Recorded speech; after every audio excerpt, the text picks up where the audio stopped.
After a trip abroad, a millionaire comes home to find his mother being led away in handcuffs by the police. His cold and articulate daughter-in-law presents falsified reports and fabricated accusations to have her forcibly committed. But what seems like an elderly woman's breakdown reveals a planned network of corruption and cruelty. If this story caught your interest, don't forget to subscribe to our channel and tell us what city you're watching from. Let's continue. A light September rain was falling over New York City when Robert Miller finally saw the imposing silhouette of his mansion on the Upper East Side.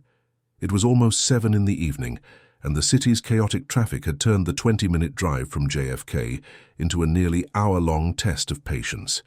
But none of that mattered now. After 15 days immersed in strategic meetings, endless presentations, and corporate dinners in Europe, all Robert wanted was to hug his mother, smell the jasmine perfume she always wore, and hear her serene voice sharing the neighborhood news. The trip had been an absolute success. $1 million contracts signed, international partnerships secured. His tech company was finally reaching the level he had dreamed of during years of tireless work. At 42, Robert Miller was considered one of the most promising entrepreneurs in the United States. His name appeared in trade magazines, his insights on innovation were sought after at conferences, and his net worth grew exponentially each quarter. But none of it meant as much as the quiet approval in the eyes of Helen, his 74-year-old mother, who had always believed in her son, even when everyone else doubted him. The car finally pulled into the spacious garage. Robert felt a pang of guilt as he noticed the house was darker than usual. Helen always left all the lights on when she knew he was coming home, a silent way of saying she was waiting for him. Maybe she'd forgotten. Maybe she was tired. Robert shook his head, pushing away negative thoughts. His mother was strong, lucid, vibrant. She still walked in Central Park every day, maintained a strict routine of light exercise, and loved tending to the orchid garden she cultivated with almost maternal devotion. But something was wrong. Robert felt it the moment he opened the side door from the garage and heard muffled voices coming from the main living room. Tense official voices. His heart hammered against his ribs.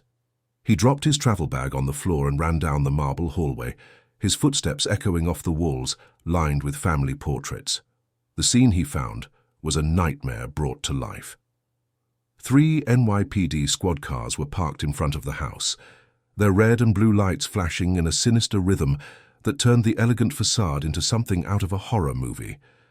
2 uniformed officers were speaking in low tones with a tall woman with dark hair pulled back in a flawless bun. A woman Robert knew all too well. Jessica.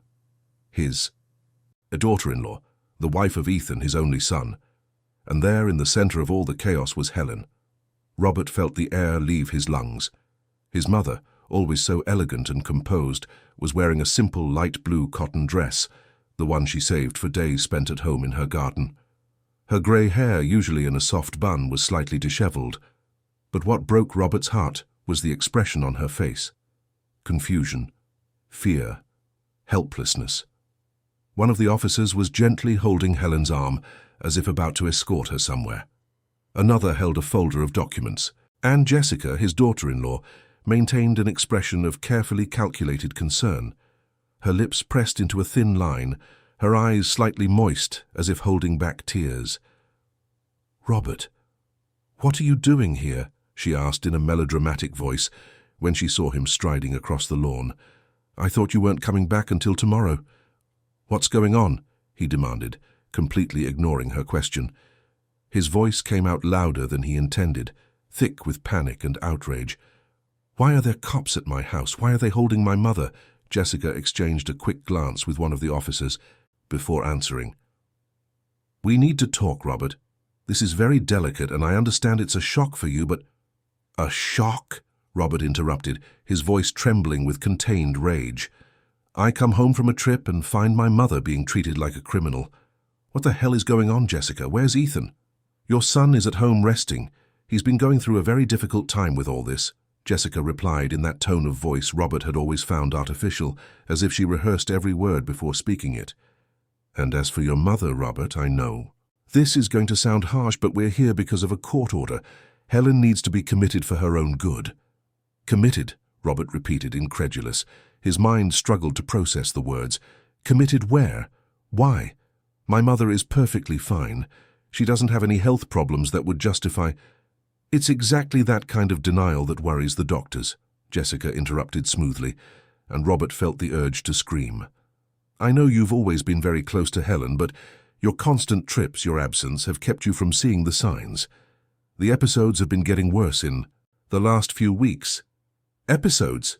Robert repeated again, feeling like a parrot stuck in an incomprehensible loop. What episodes? What are you talking about? Jessica sighed dramatically and opened a folder she was holding. From inside, she pulled out several stapled documents. Medical reports, Robert, from 3 different psychiatrists. They all agree that Helen has been having severe psychotic breaks, erratic behavior, moments of acute mental confusion. She's been putting her own safety at risk. That's a lie, Robert exploded, taking 2 steps forward before one of the officers raised a hand in a polite but firm gesture of restraint. My mother is perfectly lucid. I video chatted with her 3 days ago and she was completely fine. She told me about the orchids that bloomed, about the book she's reading, about the new recipe she tried. This is absurd. Jessica maintained her expression of false compassion. Robert, the reports don't lie, and you just confirmed you only spoke with her 3 days ago. You were gone for 15 days. You have no idea what's happened in that time. The episodes are intermittent. She can seem completely normal for hours and then suddenly fall into a dangerous state of confusion. Robert, son? Helen's fragile voice cut through the air, and he felt tears burn his eyes. I don't know what's happening. These men showed up with papers, saying I have to go to a hospital, but I'm not sick, son. I'm not. I know, Mum, Robert said, trying to keep his voice steady even as his entire world was falling apart. I know you're not sick. This is a mistake, a terrible mistake. Mr. Miller, one of the officers intervened in a respectful but authoritative voice. I understand your concern, but we have a court order here issued by a judge. The documents are in order. The involuntary commitment was requested by the family, based on medical reports attesting to the need for immediate treatment. Requested by the family? Robert turned to Jessica, his expression a mixture of shock and fury. You did this. You requested my mother's commitment without consulting me. I had power of attorney, Robert, Jessica answered calmly, and her words were like a stab wound. Remember those documents you signed before your last series of international trips? You gave me broad power of attorney to make medical and administrative decisions on behalf of the family while you were away. I just used that legal authority to protect Helen from herself. Robert felt the ground disappear from under his feet. The power of attorney. Yes, he remembered. Jessica had insisted it was necessary, a precautionary measure in case an emergency happened while he was out of the country. Ethan had supported his wife, saying it made sense to have someone with decision-making power in his father's absence. And Robert, always busy, always trusting that his daughter-in-law would take good care of the family, had signed without reading all the fine print. How could he have imagined those papers would be used for this? This is manipulation, he said, his voice hoarse. You used my trust against me, against my mother. Jessica sighed again, as if she were the victim in the situation. Robert, I know you're upset. I know this is difficult. But you need to understand I did this for everyone's good. Helen needs specialized help. The facility where she'll be admitted is one of the best in New York. Humane treatment, specialized doctors, every possible comfort. It's temporary, just until she's stable. She doesn't need to stabilize anything because she's not sick, Robert insisted, but he knew he was losing this battle. The officers had already checked the documents. The court order was there, stamped and signed, and Jessica had the power of attorney. From a legal standpoint, everything was correct, but from a moral, human standpoint, it was monstrous. Mr. Miller, the officer said again, this time with a firmer tone, we need to enforce the order. If you try to interfere, we'll have to take more drastic measures. Please don't make this any harder for your mother than it already is. Robert looked at Helen and saw the fear in her eyes, a fear he had never seen before, not even when they lost the family patriarch years ago. Back then his mother had been strong, the rock everyone leaned on. And now she was here, vulnerable, depending on him to protect her. And he was failing. "I'm going with her," Robert said abruptly. "If you're taking her, I'm going with you." "That won't be possible today, sir," the officer replied. "The facility has strict admission protocols. You'll be able to visit her tomorrow, after the initial adjustment period." "Initial adjustment?" Robert repeated bitterly. "You're talking about my mother, like she's an animal being. Tamed." "Robert, please." Jessica tried to touch his arm, but he pulled away sharply. "Don't make this more traumatic for Helen. The more you resist, the worse it will be for her." And that was Jessica's final move. She knew Robert would do anything to spare his mother more suffering. She was using his love against him. "Son," Helen called again, her voice breaking. "I'll be okay. I just need you to find out why they're doing this to me. I trust you." Robert hugged his mother, feeling her tremble in his arms. "I'm going to fix this, Mom," he whispered in her ear. "I promise. I'll bring you back home." When the officers gently separated Helen from Robert and led her toward one of the squad cars, he felt something inside him break. He watched helplessly as his mother was placed in the back seat, her confused and frightened expression visible through the window. Jessica remained there, watching everything with that carefully maintained mask of concern. "I know this is hard, Robert, but you'll see I did the right thing. Helen will get the treatment she needs and will soon be back stable and healthy." Robert turned to her. Slowly, his expression must have communicated something terrible because Jessica took a small step back. "If you've hurt my mother in any way, if this is some kind of scheme, I will find out, Jessica. And when I do, nothing will protect you from the consequences." "Is that a threat, Robert?" she asked, her voice taking on a colder note. "It's a promise," he replied.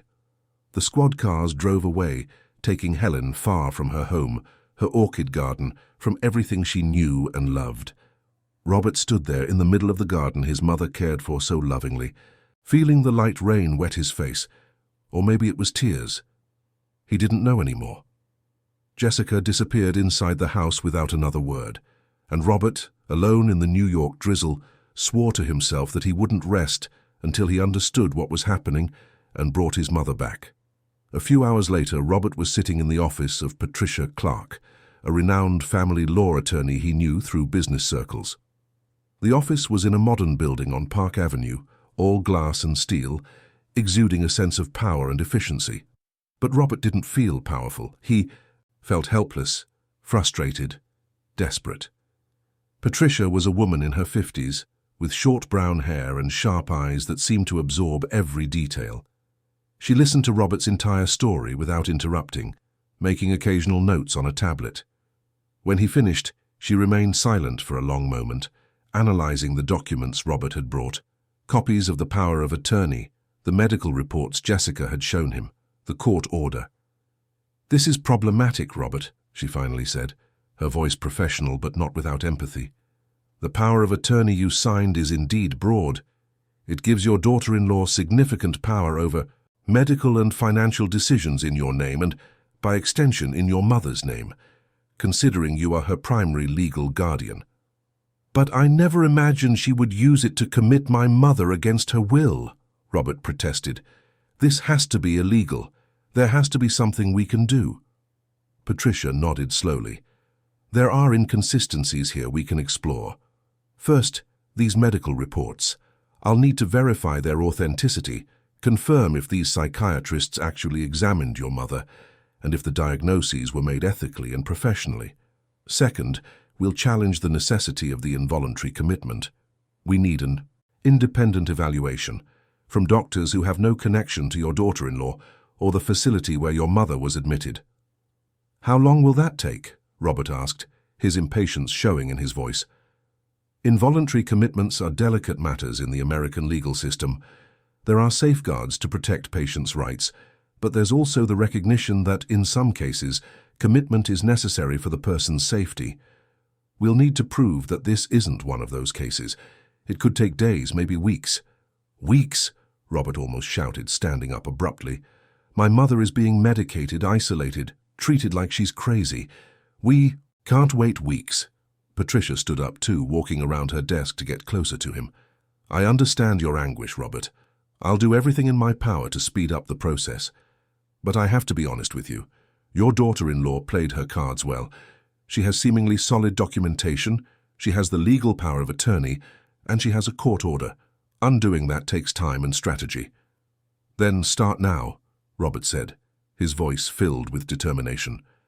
I don't care about the cost. Hire as many experts as you need. Investigate every detail of these reports. Find something, anything that proves this is a sham. Patricia nodded, her expression becoming more determined. I'll put my team on it immediately. But Robert, I need you to tell me, is there any reason, any motive your daughter-in-law might have for doing this? Any family conflict, financial issues, anything that would explain why she would take such drastic measures?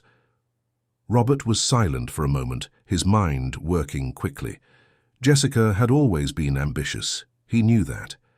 She came from an upper-middle-class family, had gone to law school, and built a decent career as a corporate lawyer before marrying Ethan. But after the wedding, she had practically given up her profession, dedicating herself to what she called managing the family's life. Robert had always found that strange.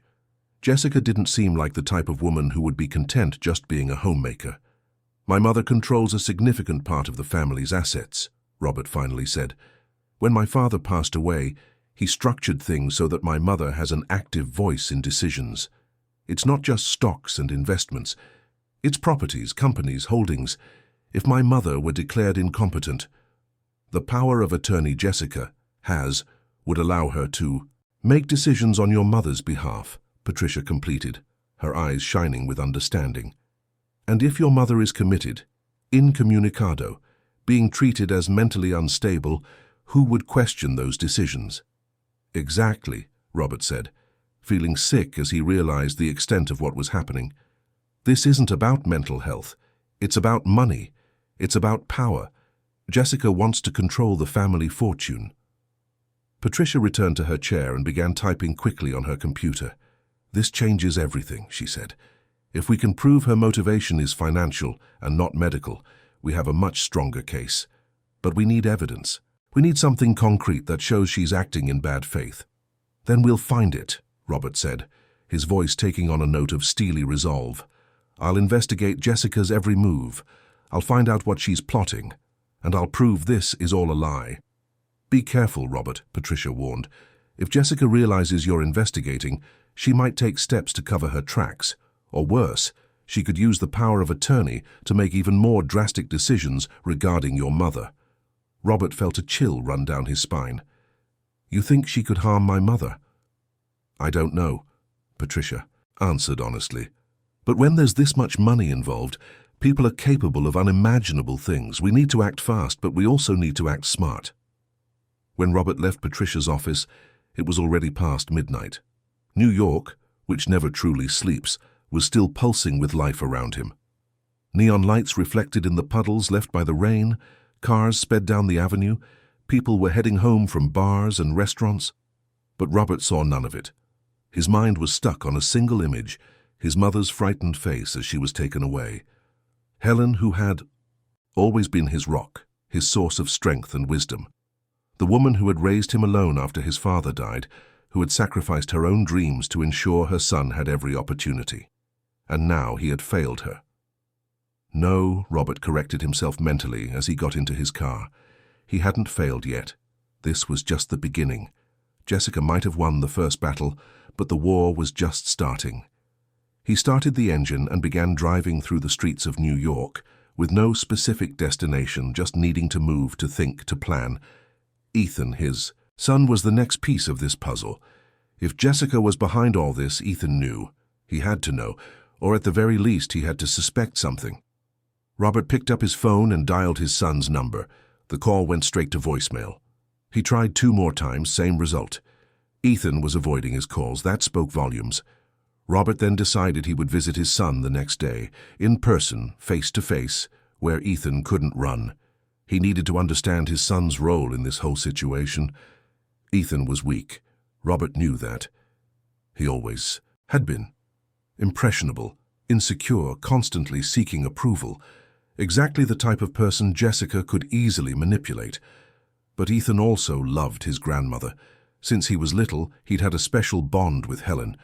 She comforted him when other boys made fun of him at school, encouraged him when he gave up on things too quickly, took him in when Robert was away, busy building a business empire. If Robert could make Ethan see what Jessica was really doing, maybe he could gain an ally, or at the very least remove an obstacle from his path. The next few hours were a blur of obsessive thoughts and strategic planning. Robert made a mental list of everything he needed to do: visit Ethan, investigate the facility where his mother was being held, hire private investigators to find out everything about Jessica's recent movements, check the family finances to see if there had been any suspicious activity already. When he finally got home, the mansion was silent and dark, exactly as he had left it, but now it felt different, empty, as if Helen's absence had sucked all the life out of the place. Robert walked to his mother's room. The door was ajar. He pushed it open slowly and turned on the light. Everything was exactly as she had left it. The bed impeccably made with the floral quilt she loved, the books neatly arranged on the shelf, the soft scent of jasmine still lingering in the air, the photographs on her dresser, showing decades of a life well lived. Robert sat on the bed, picking up one of the photographs. It was an old, faded picture, showing a young Helen smiling radiantly next to her husband, with a young Robert on her lap. A simpler time, a happier time. "I'll bring you back, Mum," he whispered to the empty room. "No matter what I have to do, no matter how long it takes, I'll fix this." And as dawn approached, Robert Miller, the millionaire entrepreneur who had built an empire from scratch, who had negotiated with international investors and conquered markets, found himself facing the most important challenge of his life: saving his mother from the clutches of someone she trusted, like family. The war had begun. The next morning arrived with a timid sun trying to break through the grey layer of clouds over New York. Robert hadn't slept. He had spent the entire night in his home office, analyzing financial documents, making calls to contacts who could help him, and mapping out strategies. His hands trembled from exhaustion and caffeine, but his determination remained unshakable. By 7 in the morning, he was already in his car, driving toward Ethan and Jessica's apartment in Murray Hill. The morning traffic in New York was a predictable chaos, but Robert barely noticed. His mind was busy rehearsing what he would say to his son, how he would approach the subject without making Ethan shut down completely, how he would awaken in him some sense of family loyalty that might be dormant under Jessica's influence. The building where Ethan lived was modern, with a mirrored glass facade and tight security. Robert announced himself at the front desk, and after a few minutes of waiting that felt like an eternity, was given permission to go up. As the elevator ascended silently to the 15th floor, he took a deep breath, trying to control the mix of anger, frustration, and sadness that threatened to explode. Ethan opened the door with an expression Robert knew well. It was the face of someone who would rather be anywhere else doing anything else. His son was 30 but looked younger, with delicate features inherited from the mother Robert had lost when Ethan was just a child. Messy brown hair, dark circles under his eyes, clothes wrinkled as if he had slept in them. "Dad," he said simply without enthusiasm, "I wasn't expecting you so early." "I need to talk to you," Robert said, walking in without waiting for an invitation. "About your grandmother, about what your wife did." Ethan closed the door slowly, avoiding his father's gaze. "Jessica's not here. She left early to take care of some things." "All the better," Robert replied, looking around the apartment. It was elegant, decorated with expensive, modern taste, but there was something sterile about the environment, as if no one really lived there. No family photos on the walls, no personal touches, just designer furniture and contemporary art. "Ethan, you know what's happening. Your grandmother was forcibly committed yesterday, dragged from her home like a criminal." "Dad, please," Ethan said with a tired voice, slumping onto the beige leather sofa. "Don't start. I know it's hard for you to accept, but Grandma really wasn't well. Jessica did what had to be done." Robert felt anger rise like bile in his throat. "Did what had to be done," he repeated, his voice dangerously low. "Ethan, Do you really believe that? You've spent the last 30 years with that woman. She raised you as much as I did. Do you really think she's having mental breakdowns? Ethan looked away, his nervous fingers fidgeting with the sofa's fabric. I don't know, Dad. I'm not a doctor. The reports say she is. Jessica showed me everything. 3 different psychiatrists came to the same conclusion. And you didn't find it strange that your wife went to 3 different psychiatrists without consulting you or me first? Robert pressed, sitting in the armchair across from his son. You didn't find it suspicious that all of this happened in the 2 weeks I was out of the country? Ethan finally looked at his father, and Robert saw something in his eyes. Fear. His son was afraid.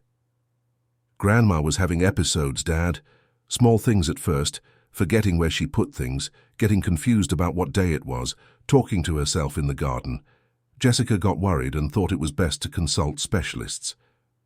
Your mother never showed any of those symptoms when I was here, Robert countered, and I spoke with her 3 days ago on a video call. She was perfectly lucid, Ethan. We talked about everything, about the book she's reading, about the orchids, about you. Ethan stiffened slightly. About me. She was worried about you. Said you seemed distant, sad. Asked if everything was okay in your marriage. A heavy silence fell between them. Ethan stood up abruptly and walked to the window, his hands stuffed in his pockets, his shoulders tense. Everything is fine in my marriage, he said, but the sentence sounded hollow. Ethan. Robert also stood, approaching his son carefully, as if dealing with a frightened animal. If Jessica is pressuring you, if she's making you do things you don't want to, you can tell me. I can help. No one is making me do anything, Ethan replied quickly, defensively. Jessica is my wife. She loves me. She wants what's best for the family. She wants what's best for the family's assets, you mean? Robert couldn't help but say. Ethan, your grandmother controls a significant portion of our wealth. If she's declared incompetent, if she remains committed, your wife, who has the broad power of attorney I stupidly signed, will have control over all of it. Don't you see what's happening here? Ethan turned sharply, and Robert saw tears in his son's eyes. You've always been like this, Dad. Always thinking you know everything, that you're above everyone. Jessica is my wife. She's not some calculating monster. She's trying to help. Help who, Ethan? Your grandmother is in a psychiatric facility right now, being medicated, isolated, treated like she's crazy. You think that's helping? Ethan ran his hands over his face, a gesture of frustration and exhaustion. I don't know what to think anymore, Dad. Everything is so confusing. Jessica shows me the reports, explains things, and it all seems to make sense. But then I remember Grandma, how she was always so strong, lucid, present, and I can't reconcile the 2 images. Robert took a step forward, placing a hand on his son's shoulder. Then trust your memory, Ethan. Trust what you know about your grandmother, not the reports that conveniently appeared when I was away, not Jessica's words. Trust what you know to be true. Ethan seemed about to answer when the apartment door opened. Jessica walked in, elegant as always in a dark grey suit that screamed power and control.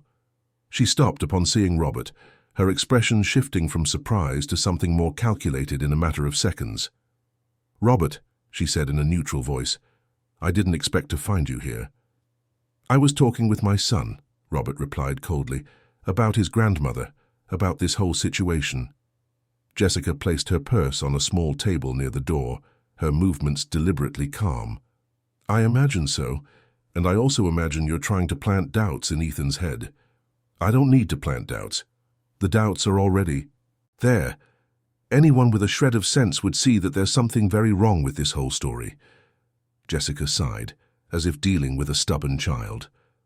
Robert, I know you're hurting. I know it's hard to accept that Helen needs specialized help. But attacking me won't change the facts. The medical reports are real, the court order is valid, and I did what any responsible person would do in the same circumstances.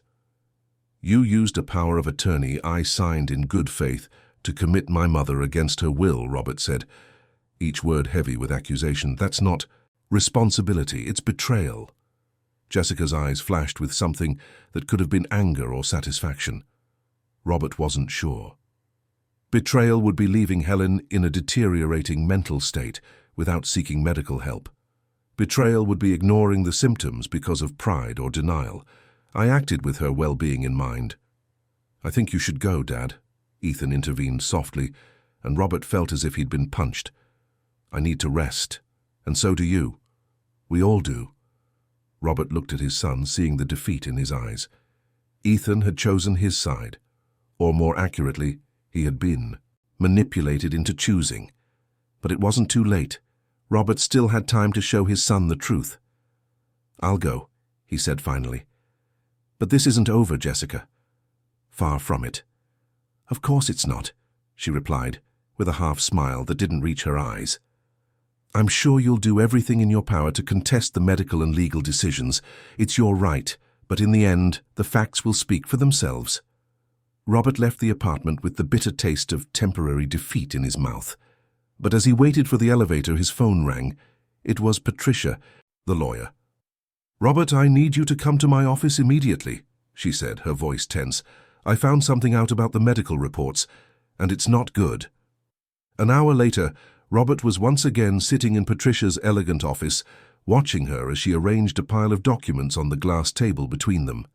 "I managed to contact 2 of the 3 psychiatrists who signed your mother's reports," Patricia began without preamble. "One of them, Dr. August Fisher, is known for being, let's say, flexible with his evaluations. He's been reprimanded by the State Medical Board for ethical irregularities. The other, Dr. Mark Peterson, has financial ties to the facility where your mother was committed. He's a minority shareholder." Robert felt a spark of hope. "That's a conflict of interest. It invalidates the reports." "Not necessarily," Patricia said cautiously, "but it certainly raises questions about the impartiality of the evaluations. The problem is the 3rd psychiatrist, Dr. Beatrice Santoro, has an impeccable reputation. She's respected, ethical, with no blemishes on her record. If she truly evaluated your mother and concluded that commitment was necessary, it will be much harder to challenge." Robert frowned.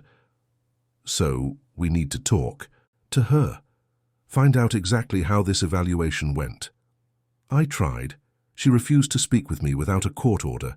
She cited doctor-patient confidentiality," Patricia said, but there was something in her voice Robert couldn't identify. "But Robert, there's something else. Something I need to tell you which might complicate our situation." "What is it?" Patricia took a deep breath, clearly uncomfortable. "Jessica and I know each other, not just superficially. We were classmates in law school." Robert felt his stomach clench. "What do you mean, classmates?" "We studied together for 4 years at Yale. We were close at first, but that changed over the course of our studies. There was rivalry, fierce competition for grades, internships, professors' recognition. In our final year, we had a serious disagreement that resulted in ethical complaints from both sides. Nothing was proven, but it left its mark." Robert stood up abruptly, feeling as if the floor was crumbling beneath his feet again. "Why didn't you tell me this yesterday?" "Because I didn't think it was relevant at first," Patricia replied, also standing. "It was over 25 years ago, Robert. Our lives took completely different paths after graduation. I didn't even know she had married your son until you mentioned her name yesterday. It was only when I got home and checked some old documents that it clicked. But now that it's clicked, what does this mean for the case?" Robert demanded. "Can you still represent me? Isn't there some kind of conflict of interest here too?" "Technically, no. The conflict we had was decades ago and has no bearing on this case, but I'll understand if you'd prefer to seek another lawyer. I won't be offended." Robert was silent for a long moment, processing this new information. "No," he finally said. "You're already familiar with the case. You've already started the investigations. Changing lawyers now would only delay everything. But I need to know, is your motivation to help me purely professional, or is there something personal in this?" Patricia looked him straight in the eye. "I'll be honest with you, Robert. When I realized who your daughter-in-law was, I felt an initial satisfaction. Jessica was always ambitious, calculating, willing to do whatever it took to get what she wanted. Knowing that she might finally be facing consequences for her actions was gratifying. But that doesn't change the fact that your mother is an innocent victim in this situation. Even if Jessica weren't involved, I would still fight for Helen's case because it's the right thing to do. Robert studied Patricia's expression, looking for signs of lies or manipulation, but all he saw was sincerity. Either she was an extraordinary actress or she was telling the truth. "Okay," he said finally. "Continue with the case, but keep me informed of everything. No secrets." "No secrets," Patricia agreed. That afternoon, Robert received a call from an unknown number. He hesitated before answering, but something made him take the call. "Mr. Miller," a male voice said on the other end. "You don't know me, but I need to speak with you. It's about your mother." "Who is this?" Robert asked immediately, putting the call on speakerphone as he reached for a pen to take notes. "My name is Dr. Frank Roberts. I'm a psychiatrist at the New Hope Wellness Center where your mother is being held, or rather I was. I was suspended from my position this morning." "Suspended?" Robert repeated, his attention now completely focused. "Why?" There was a long sigh on the other end. "Because I asked too many questions. I questioned protocols. I disagreed with the treatment being given to your mother." Robert's heart raced. "And what's wrong with the treatment?" "Everything," Dr. Roberts said in a tired voice. "Mr. Miller, I worked at that facility for 7 years. I've seen many cases of legitimate commitments, of patients who truly needed specialized help. Your mother is not one of those cases. She was brought in last night, completely lucid, oriented, showing no symptoms of an acute mental disorder. And yet, orders were given for her to be sedated immediately, isolated from outside contact, and subjected to an aggressive medication protocol." Robert felt sick. "Are you saying they're medicating my mother unnecessarily? I'm saying they're medicating your mother in a way that creates symptoms to justify the commitment. It's a pattern I've observed in some specific cases at the facility. Patients who arrive perfectly healthy and after days of forced medication begin to show mental confusion, disorientation, erratic behavior. Then the doctors point to these symptoms and say, 'See, we were right. The patient really needed treatment.'" "That's criminal," Robert said, his voice trembling with rage. "Why didn't you report this before?" "I tried. I went to the facility's board, reported. My concerns presented documentation. I was ignored, threatened with termination, and then, when I insisted, I was accused of improper conduct and suspended. I have confidentiality clauses in my contract that prevent me from speaking publicly about what goes on in there, but I can't stay silent when I see such a flagrant injustice." "Dr. Roberts," Robert said, choosing his words carefully, "would you be willing to testify about this? To provide documentation, medical records, anything that proves what you're saying?" There was a long pause. Then, "I would, but I need protection. The people behind this facility aren't just unethical doctors. There are connections to powerful figures, authorities who facilitate this kind of scheme. If I testify, I'll become a target." "I will ensure your protection," Robert promised. "I have resources. I have contacts. I just need you to give me concrete proof of what's happening in there. I have copies of some records, nothing official, you understand, but photographs, personal notes on discrepancies I observed. I can send them to you. Do it. And Dr. Roberts, thank you for having the courage to do the right thing. I just hope it's not too late for your mother," the doctor replied before hanging up. Robert immediately called Patricia and relayed the conversation. She listened in silence and then said, "This is exactly the kind of evidence we need. But he's right about the risks. If there's really an organized scheme behind this facility, the people involved will react when they realize they're being exposed." "Then we need to act fast," Robert said, "before they realize what we know." But while Robert and Patricia were planning their next steps, another piece was moving on the board.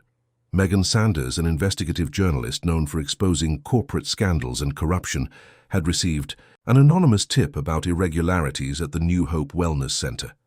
The tip didn't mention specific names, but it included enough details to pique her professional interest.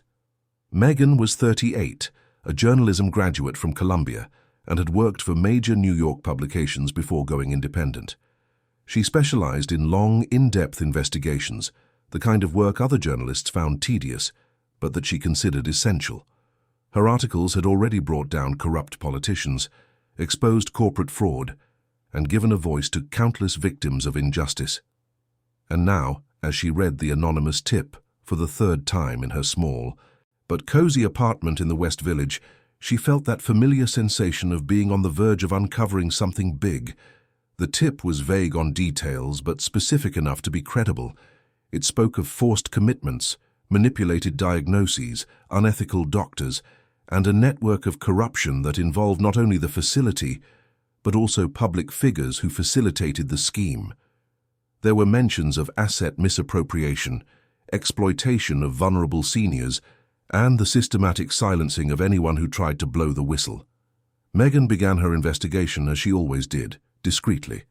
She researched the New Hope Wellness Center, discovering it was a high-end private institution specializing in psychiatric treatments for wealthy patients. The facility had a flawless facade, renowned doctors, first-class facilities, positive testimonials from families of recovered patients. But as she dug deeper, she began to find small cracks in this perfect facade. Isolated complaints on online forums, quickly removed but still visible in browser caches. Vague mentions in support groups for families of people with mental disorders about strange cases involving that specific facility. Nothing concrete, but enough to confirm it was worth investigating further. Megan decided she needed to speak with someone directly involved. And so, through a network of contacts she had cultivated over the years, she ended up finding out about Dr. Frank Roberts, the doctor recently suspended from the facility. 2 days after the call between Robert and Dr. Roberts, Megan was sitting in a discreet cafe in downtown Manhattan, her recorder off but her notebook open, listening to the doctor recount everything he had witnessed. "It's not just Mrs. Helen Miller's commitment," he said, his voice low but urgent. "There's a pattern. Elderly patients from wealthy families, committed under dubious medical justifications, kept isolated and medicated until they become genuinely ill. Meanwhile, the family members who requested the commitment gain access to their assets, make financial decisions on their behalf, and when the patients are finally discharged, if they ever are, they are already truly mentally debilitated by all the improper treatment they received." Megan took quick notes. "Do you have proof of this?" "I have documentation of 5 cases in the last 2 years that show the same pattern. It's not much, and it's not official, but it's enough to raise serious questions about the facility's practices." "And the board knows about this?" Dr. Roberts nodded gravely.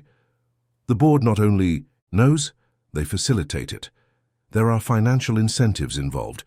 The facility receives substantial payments for these long-term commitments, and there are indications that part of this money goes to external figures who help legitimize the process.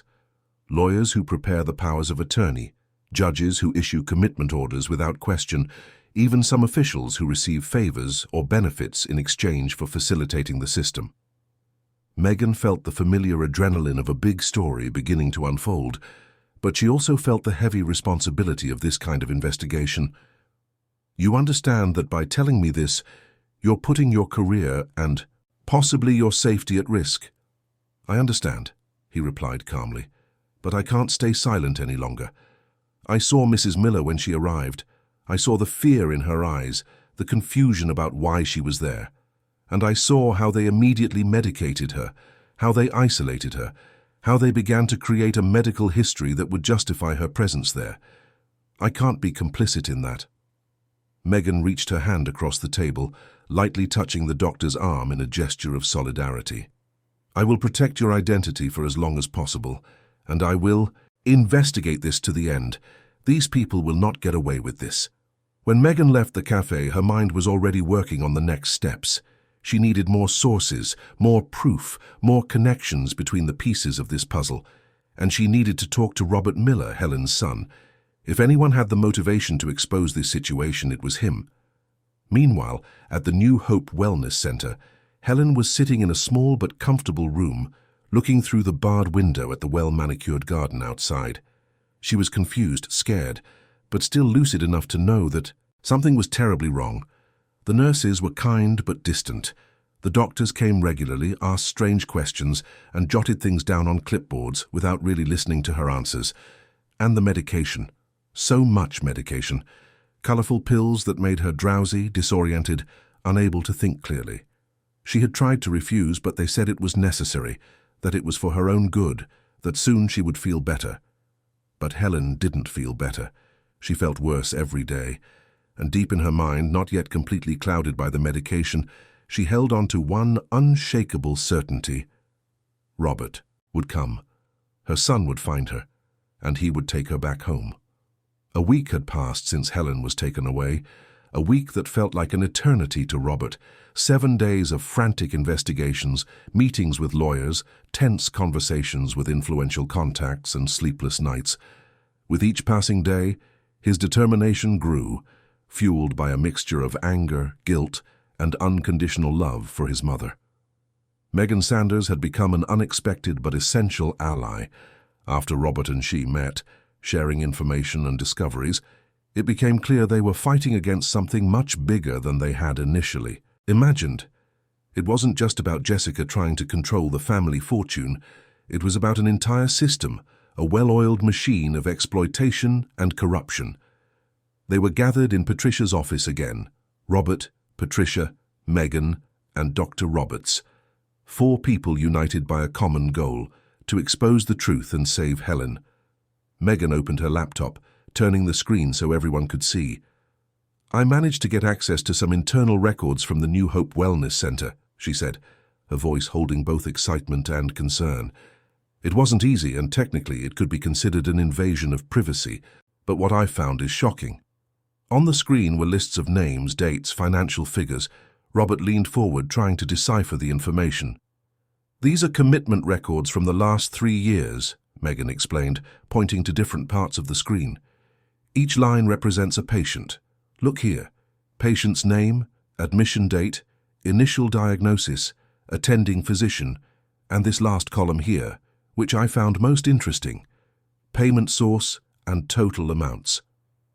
Patricia adjusted her glasses, studying the numbers. "Some of these amounts are absurd. We're talking hundreds of thousands of dollars for commitments that lasted months." "Exactly," Megan agreed. "And when I started investigating the patients individually, I discovered a disturbing pattern. Most are elderly. Many have no close family or are legally unable to contest the commitments.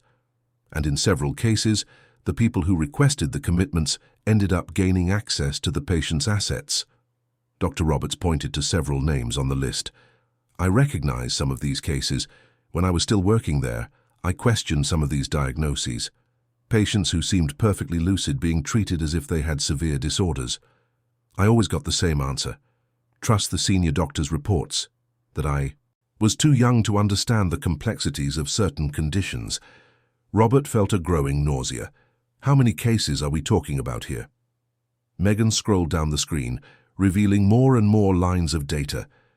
"At this facility specifically, I've identified at least 23 suspicious cases in the last 3 years, and that's just what I was able to access. There could be more." 23 families destroyed, Patricia murmured. 23 lives ruined by greed. "And it's not just the facility," Megan continued, opening another file. "I managed to trace financial connections. Look at this. Regular transfers from the facility's account to several shell companies. When I investigated these companies, I found they have ties to law firms, consulting agencies, and even some political figures." Robert felt his blood boil. "They built an entire system, a scheme where everyone benefits except the victims." "There's more," Megan said, hesitating.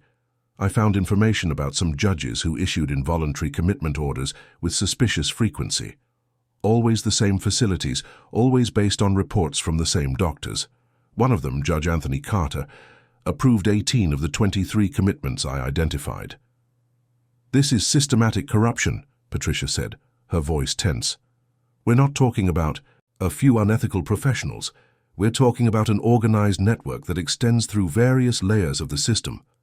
"The question is," Robert said, looking at each of them, "how do we use this to get my mother out of there and dismantle this whole scheme?" "We need more proof," Patricia answered. "What we have now is substantial, but it needs to be irrefutable.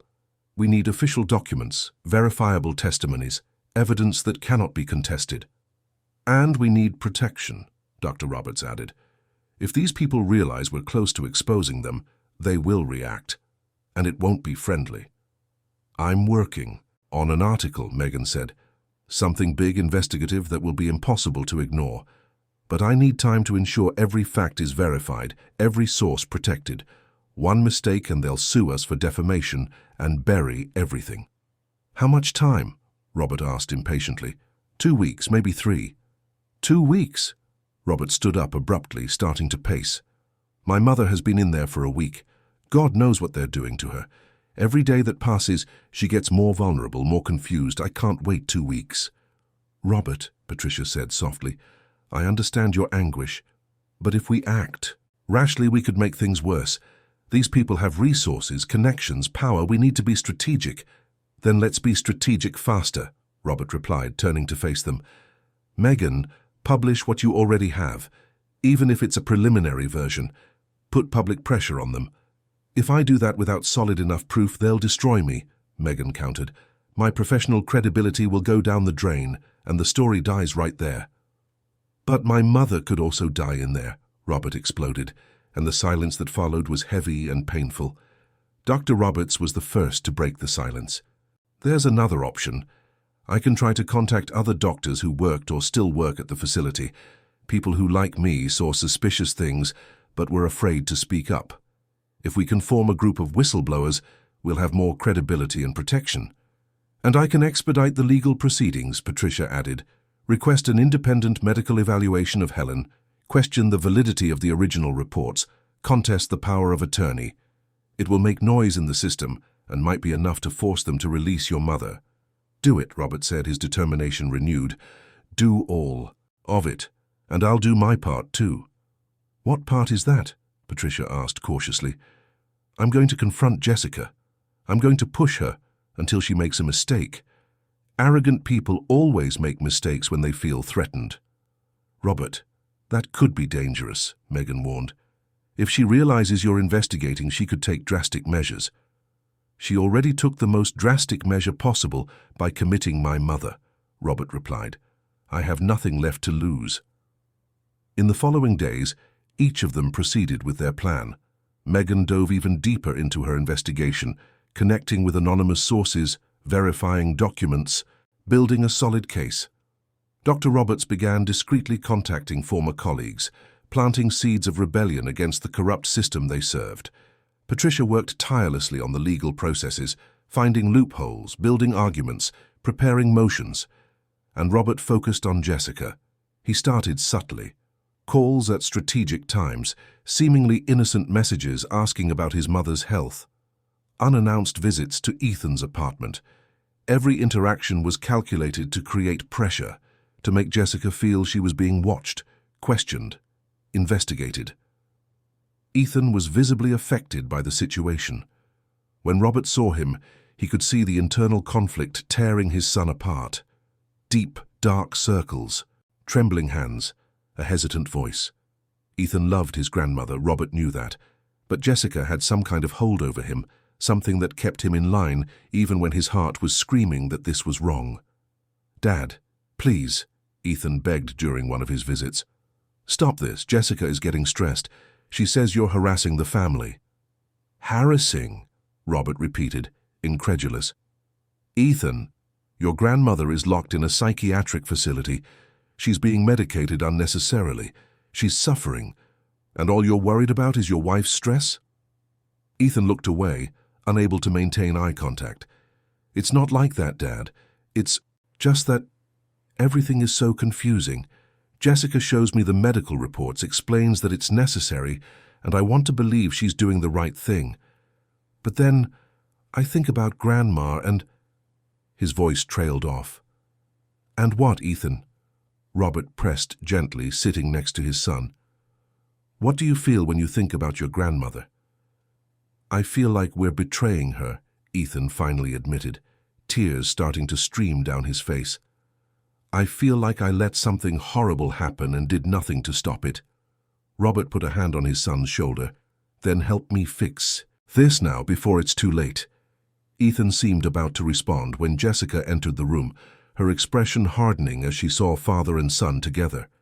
"Ethan," she said in a cold voice, "could you give us a minute, please? I need to talk to your father." Ethan hesitated, looking between his wife and his father. Then, with his shoulders slumped in defeat, he stood up and left the room. When they were alone, Jessica crossed her arms, her posture defensive but confident. "You're going to stop this behavior, Robert, or I'll have to take legal action against you. Harassment, stalking, trying to manipulate Ethan against me." "Manipulate?" Robert laughed without humor. "You're accusing me of manipulation. How ironic." Jessica's eyes flashed dangerously. "I know what you're doing. I know you've hired investigators, that you're trying to discredit the medical reports, that you're conspiring to get Helen out of the facility before she receives proper treatment. But you won't succeed, Robert. The law is on my side. Medicine is on my side. You have nothing." "Yet," Robert replied calmly. "I have nothing yet. But I will. And when I do, Jessica, you will pay for every day of suffering you've caused my mother." Jessica took 2 steps forward, her voice dropping to a threatening whisper. "You don't know who you're messing with, Robert. The people involved in this are powerful, more powerful than you can imagine. They can destroy your reputation, your company, your entire life with a single phone call. Stop while you still can." Robert stood up, coming face to face with his daughter-in-law. "Was that a threat?" "It was a warning," she replied, not backing down. "For everyone's sake, especially Ethan's, stop this crusade. Accept that Helen needs treatment. Let the professionals do their job. And in a few months, when she's stable, she can come home. And you'll have full control of the family assets in the meantime," Robert completed. "How convenient." Jessica's lips curved into a cold smile. "I see you finally understood the situation. Yes, Robert, I have control, I have power, I have the right connections. And you, as rich and influential as you are in your business circles, have nothing that can stop me." Robert recorded every word in his memory, and then, in an impulsive decision he would later recognize as brilliant, he discreetly activated the voice recorder on his phone in his pocket. "Tell me more," he said, his voice taking on a falsely conciliatory tone. "How exactly does this system work?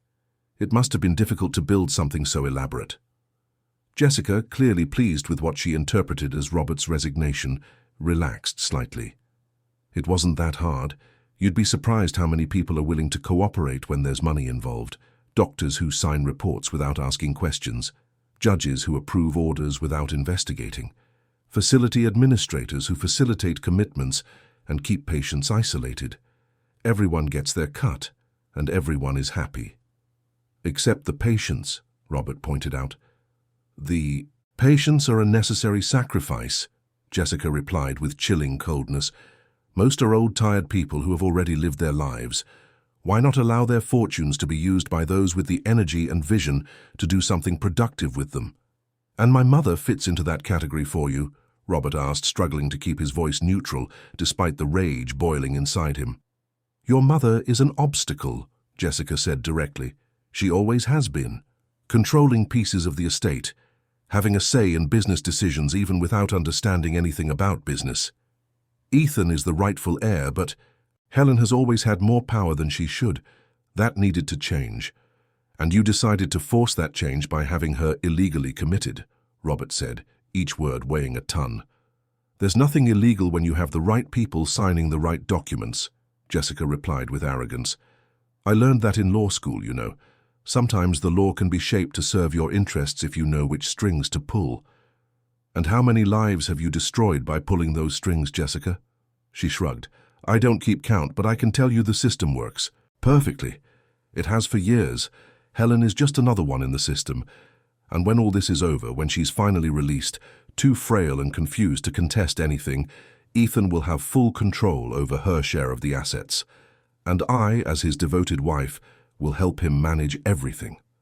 Robert wanted to scream, to explode, to make Jessica physically pay for every cruel word, but he controlled himself, because he knew he had exactly what he needed, a full confession, recorded, Perhaps inadmissible in court, but devastating for public opinion. "I see," he said calmly. "You've thought of everything." "I always think of everything, Robert. That's why I always win," Jessica replied, turning to leave. "Now I suggest you go back to your corporate meetings and leave family matters to those who really understand how they work." When Jessica left, Robert remained motionless for a long moment. Then, with trembling hands, he stopped the recorder and immediately sent the audio file to Megan, Patricia, and Dr. Roberts with a simple message.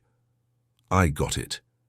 Megan called 5 minutes later, her voice electric with excitement. "Robert, this is gold. Pure gold." She confessed everything. The manipulation, the corruption, the entire scheme. Patricia was more cautious. "It's a powerful confession, but it was obtained without her knowledge.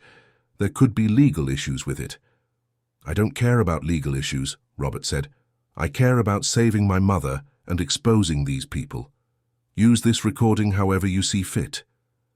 Megan was already a step ahead. "I'm publishing the article tomorrow, with this recording as the centerpiece. It's going to cause an earthquake. Get ready." And it did.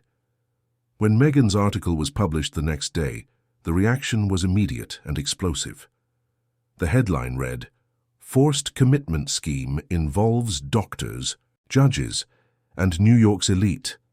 The text was meticulously detailed, presenting documented cases, showing the financial connections, including excerpts from Jessica's recording, and protecting the identities of the sources while making it clear that multiple witnesses corroborated the story. Social media exploded. The article was shared thousands of times in a few hours. Hashtags started trending. "Shut Justice for Helen," "Chuck New Hope Exposed," "Shut Healthcare Corruption." Opinions were divided, as they always were, but the majority was outraged. Demands for an official investigation flooded the pages of authorities. Politicians, feeling the public pressure, began to speak out, demanding a full inquiry. The New Hope Wellness Center issued a statement denying all accusations, claiming the article was defamatory and announcing they would take legal action against the journalist. Jessica, through her lawyer, did the same, calling the recording a fabrication and an invasion of privacy. But the damage was done. Public opinion had already taken a side. Robert received hundreds of messages of support, but he also received threats, anonymous messages warning him to stop, to retract, to have the article taken down. Some were more explicit, describing in detail what could happen if he continued his crusade. He ignored them all. Meanwhile, others began to come forward. Family members of other patients committed to the New Hope Wellness Center contacted Megan, sharing their own stories, similar cases, questionable commitments, sudden access to assets by distant relatives or spouses. The pattern was undeniable. One of these family members was Clara Monroe, a 45-year-old woman whose father had been committed to the same facility 2 years earlier. He died there, officially from heart complications, but Clara had always suspected something was wrong. When she saw Megan's article, she decided it was time to speak.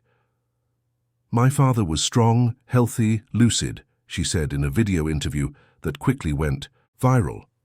"My uncle, his brother, got an involuntary commitment order claiming my dad was having aggressive episodes. It was a complete lie. Dad was taken to the New Hope Wellness Center, and 3 months later, he was dead. And my uncle, coincidentally, inherited the part of the family business that belonged to my father." Stories like Clara's multiplied, each one adding more weight, more evidence, more proof that the scheme was real, systematic, and had destroyed entire families. The pressure on the authorities became unbearable. The district attorney's office announced a formal investigation. The FBI was called in.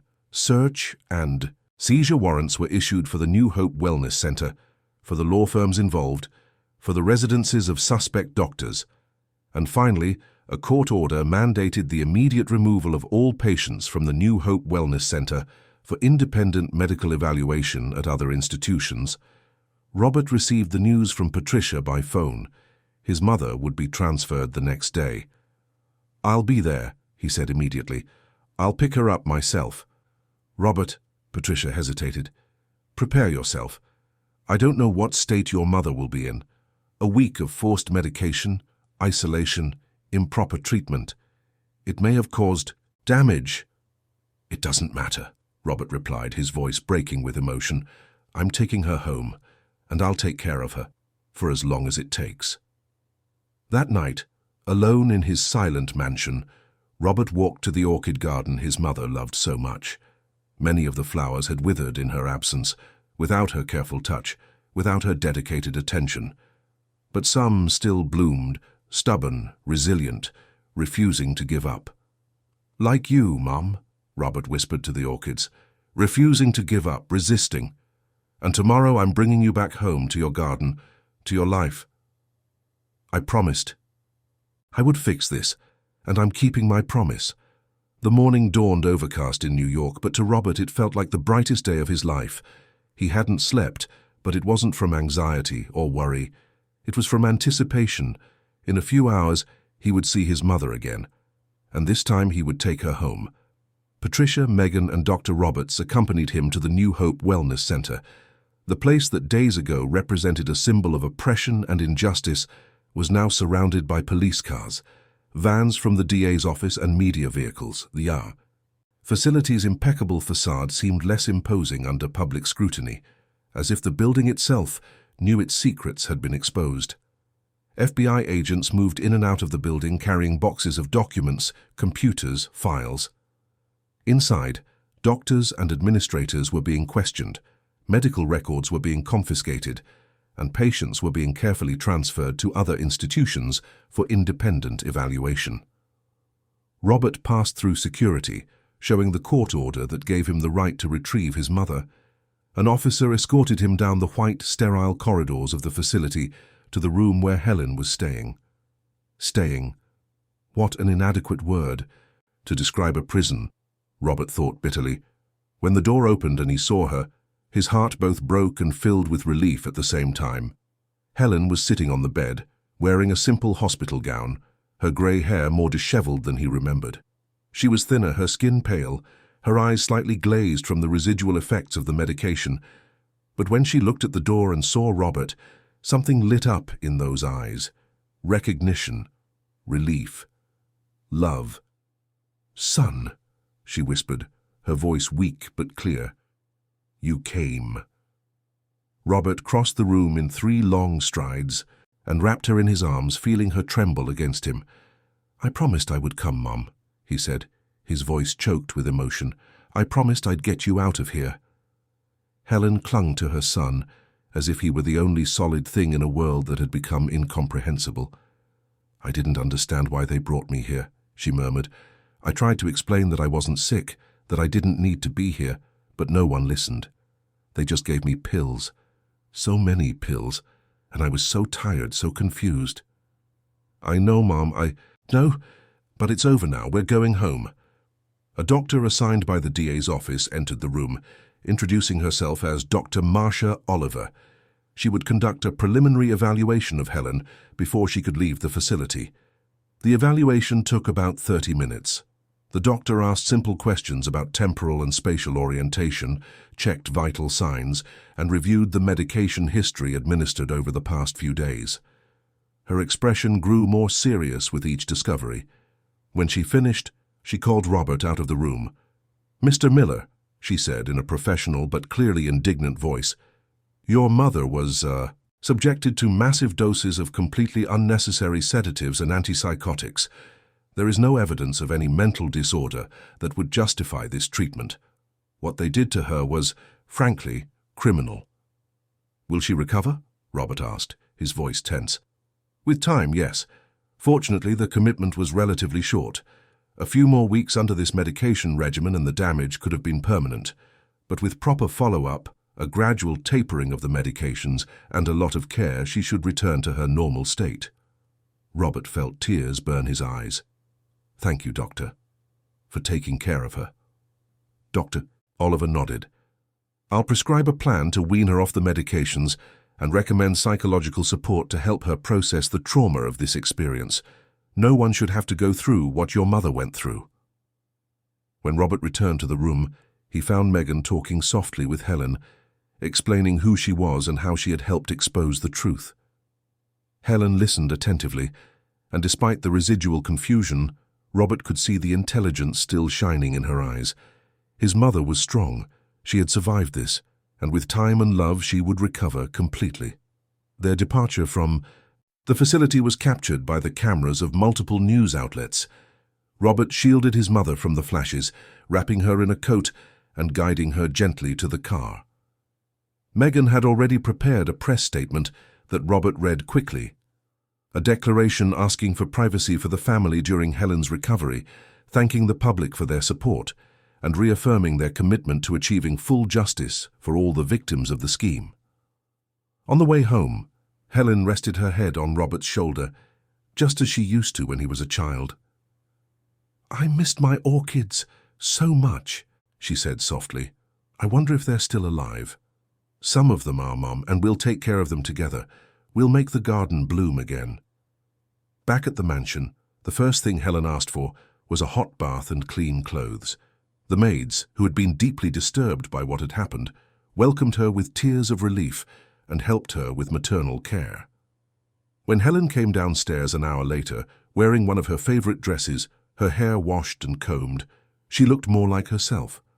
Still fragile, still affected by the ordeal, but undoubtedly the same strong woman Robert had always known. She went straight to the garden, kneeling carefully beside the orchids.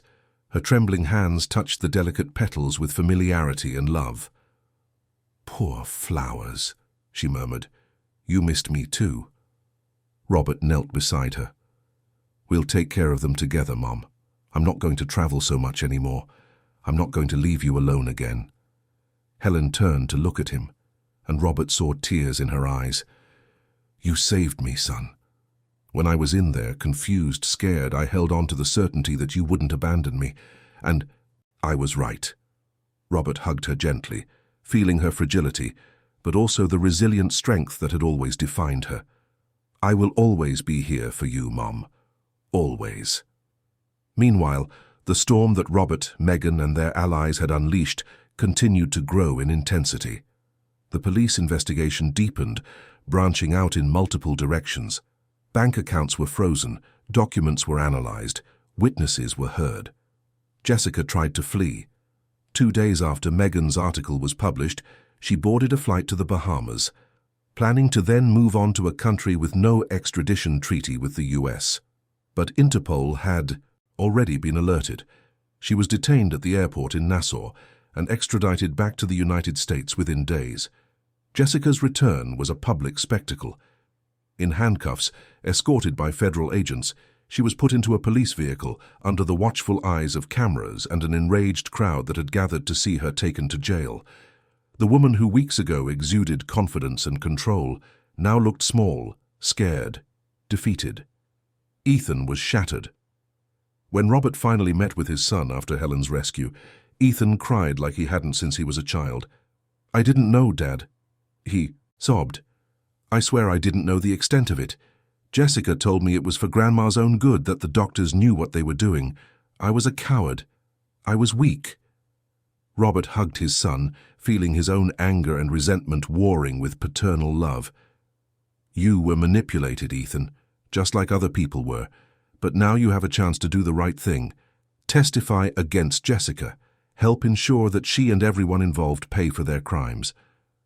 Ethan agreed, deciding to cooperate fully with the investigations. His mother, who had been absent from his life, until then reappeared to offer support. She was a woman Robert had been briefly involved with decades ago, a relationship that hadn't worked out but had resulted in Ethan. She had never been very present in her son's life, something that had always weighed on Robert's conscience as his responsibility. But now, seeing Ethan vulnerable and in need of family, she returned, and together they began to help him rebuild. The trial began 3 months later. The courtroom was packed every day, with lines forming in the early morning hours of people wanting to watch the unfolding of the case. That had shocked the nation. Jessica was charged with multiple crimes: kidnapping by deception, aggravated fraud, racketeering, forgery, embezzlement, and more. The prosecutors presented mountains of evidence, financial documents showing the flow of illegal money, testimonies from victims and families destroyed by the scheme, the devastating recording where Jessica confessed everything. But the most impactful moment of the trial was when Helen took the witness stand. She had recovered remarkably in the weeks since her release. With proper medical care, therapy, and the love of her family, her lucidity and strength had fully returned. Wearing an elegant but understated suit, Helen spoke with a clear, firm voice about her experience.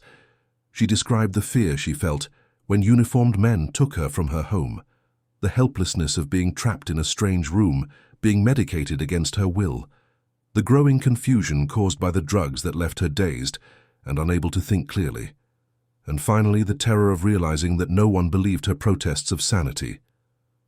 "I started to wonder if I was actually going crazy," she said, her voice breaking slightly for the first time.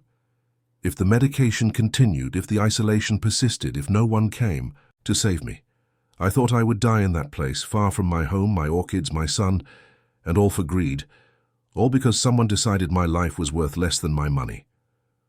There wasn't a dry eye in the courtroom. Even the judge, an experienced man accustomed to difficult cases, had to pause momentarily to compose himself. Others testified as well. Clara Monroe spoke about the father she lost.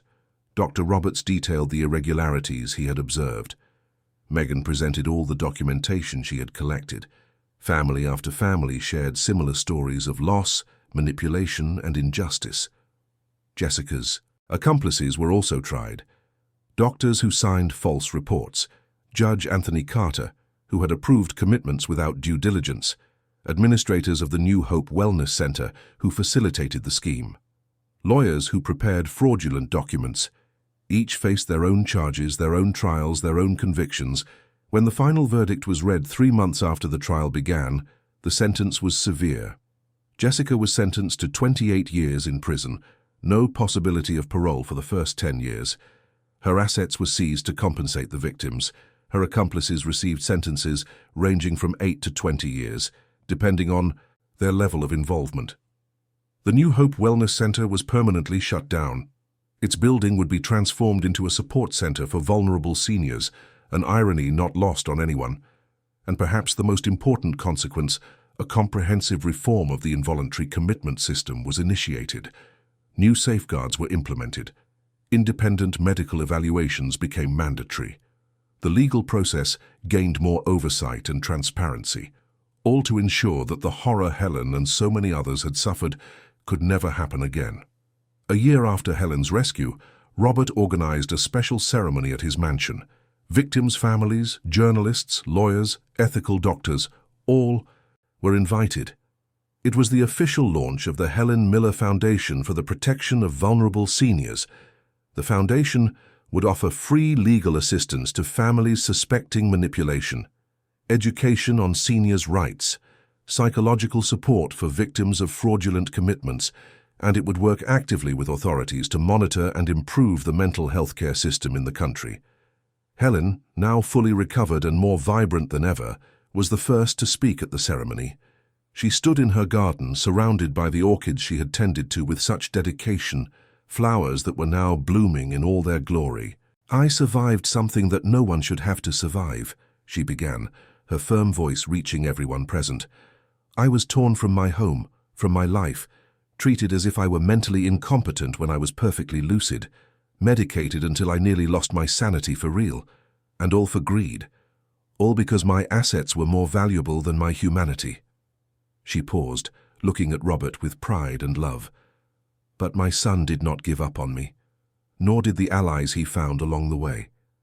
Megan Sanders, who risked her career to expose the truth, Patricia Clark, who fought tirelessly in the legal system, Dr. Frank Roberts, who had the courage to speak out despite the consequences, and so many others who refused to accept injustice."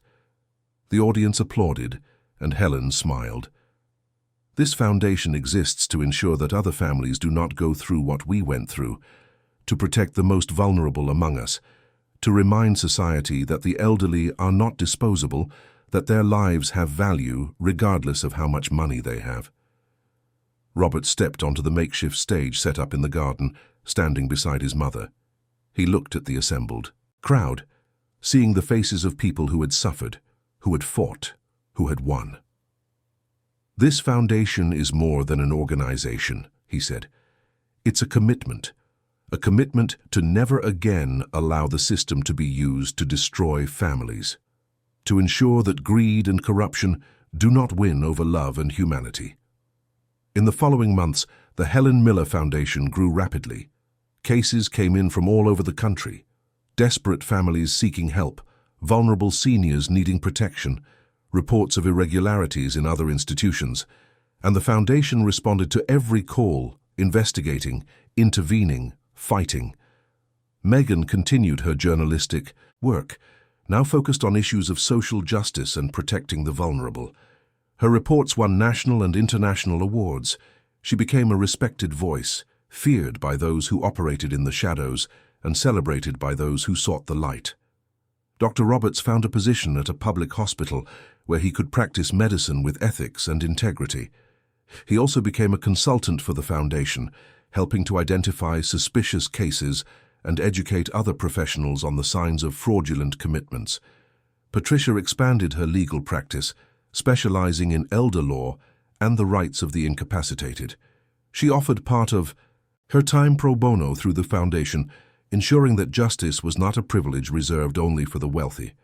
Ethan, after divorcing Jessica and undergoing extensive therapy, slowly rebuilt his life. He fully reconciled with Robert and Helen. He began working at the family company, this time with a renewed purpose and an awareness of the responsibilities that come with privilege. And Helen, the resilient survivor at the center of it all, flourished like her beloved orchids. She became the face of the foundation, traveling the country sharing her story, inspiring others to fight, to resist, to never give up. At 75, she had more energy and purpose than many people half her age. On a Sunday afternoon, a year and a half after her release, Robert found his mother in the garden, as always. She was delicately pruning the orchids, humming an old tune he remembered from his childhood. "How are your flowers, Mom?" he asked, sitting beside her. "Blooming," she replied with a smile. "Like us. After nearly dying, we are blooming." Robert took her hand, observing the marks of time and life on her skin. "You're the strongest person I know." Helen squeezed her son's hand. "I'm not strong, dear, just stubborn. I refuse to give up. I refuse to let them break me. And I had you to give me a reason to fight. I'll always be here, Mom." "I know, son. I always knew." They sat there in comfortable silence, surrounded by the orchids that had witnessed everything, the flowers that had withered in Helen's absence and bloomed upon her return, perfect symbols of resilience, beauty, and the ability to survive, even in the most adverse conditions. The story of Helen and Robert became an inspiration for real change in the system.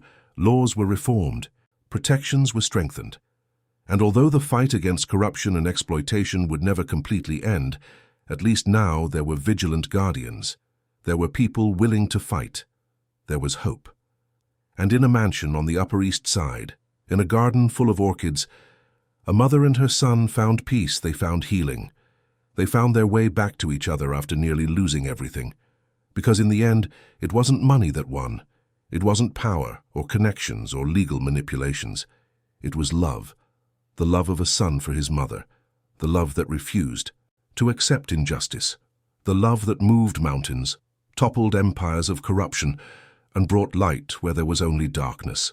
And that love, as pure and unshakable as the orchids that continued to bloom, was the true legacy that Helen and Robert would leave to the world. End of story. Dear listeners, we hope the story of Helen and Robert has deeply touched your heart. If you were moved by this journey of struggle, love, and justice, please hit that like button, subscribe to the channel, and tell us in the comments which moment stood out to you the most. Was it Robert's courage in facing corruption? Helen's resilience? Megan's determination to expose the truth? Every day we bring you intense stories like this one, revealing the deepest side of the human soul, the challenges we face, and the strength we find when we refuse to give up on those we love. Your participation in the comments inspires new stories and strengthens our community. We'll see you in the next episode with another narrative that will make you reflect on family, justice, and the transformative power of love. See you soon.